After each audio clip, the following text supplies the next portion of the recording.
Баршаңызға қайырлы күн оқырмандарым, каналыма қош келдіңіздер. Сіздермен Қаламқас. Бүгін сіздермен қаттаманың рецептімен бөлісемін. Өте жылдам, тез дайын болатын, және де бұл қаттаманың ерекшелігі құрамында көкпияз қосылады. Ал енді алдымен қамырын дайындап алайық. Қаттамаға қажетті заттардың барлығын осы видеоның астында описание бөліміне жазып қалдырамын. Алдымен ыдысымызға 400 мл су құямыз. Жылы су болғаны дұрыс, және де үстіне сұйық майымызды, тұзымызды салып, жақсылап араластырып аламыз. Тұз ерігенше, енді үстіне ұнымызды салып, жақсылап қамыр илеп аламыз. Ұнымызды салып, жақсылап қамыр илеп аламыз. Қамырымызды илеп алдық. Енді бетін 15-20 минутқа жауып қоямыз. Енді сол аралықта пиязымызды тураймыз. 15-20 минуттан кейін қамырымызды алып, жаятын боламыз. 3 бөлікке бөлдім мен.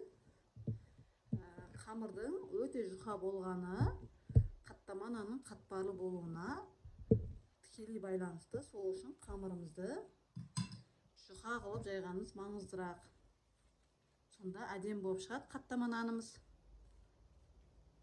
Осылай дөңгелек формаға келтіріп алдым. Енді қамырымызды жаямыз.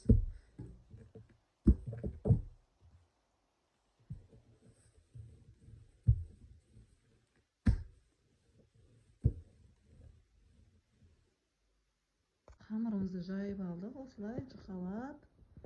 Енді арасына майымызды жағып, пиязымызды саламыз.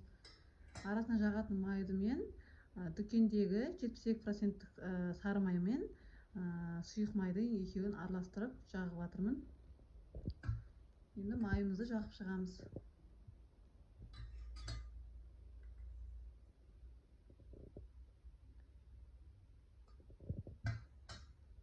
Қолымыздың көмегімен осылай қамырымыздың барлық шетіне жағамыз. Толық жағып шықты. Енді арасына көк пиязымызды сеуіп шығамыз.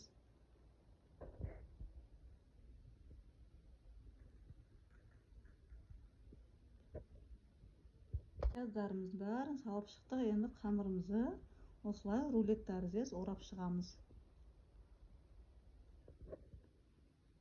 Осылай орап алдық. Енді бұл қамырдан 2 қаттама шығады. 2-ге бөліп, қазір қамырымызды қайта орайтын боламыз.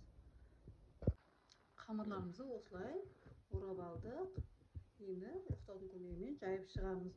Табаларыңыздың көлеміне қарап жасай бересіздер қамырларыңызды. Мен өзімнің табамның көлеміне қарап үлкендеу қылып жасадым. Енді осы қамырларды жайып шығамыз. Қамырларымызды жайып алдық. Осылай енді табамызды отқа қойып, қаттамаларымызды пісіріп аламыз. Табамызға кішкене май құйып, астына осылай қамырларымызды кішкене жылжытып отырып пісіріп аламыз. Екі бетін қызартып пісіреміз. Осылай екі бетінде қызартып пісіріп аламыз. Мінекей қаттама нандарымыз дайын болып шықты. Өте әдемі, хрустящий болып шыққан. Кішкене ыстықтау болып тұр. Мінекей арасы өте әдемі болып шыққан. Қытырлап тұр сырты. Сіздер де осылай жасап көріңіздер. Дастарханға ұсына берсек болады. Сіздермен болған Қаламқас. Каналыма тіркелуді ұмытпаңыздар. Менде күнделікті жаңа рецептер шығады. Қолдап, лайк басып, комментарий қалдырсаңыздар болады.